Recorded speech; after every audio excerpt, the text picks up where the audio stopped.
Hey everyone, welcome to Ben's Experience. In this video, I will show you how to get your audience ID in Mailchimp.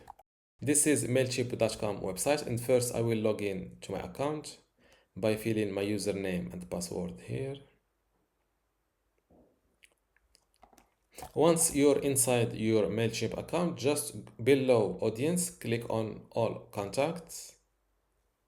Now go to settings and click on audience name and defaults.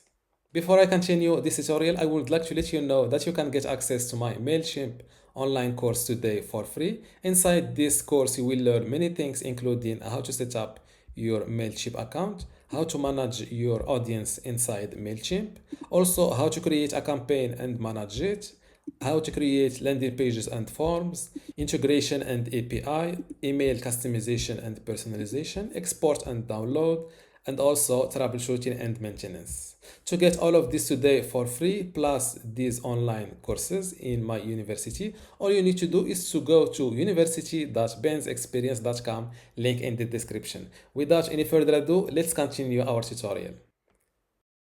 And this is your audience ID. Don't forget to give this video a like and also subscribe. Thank you.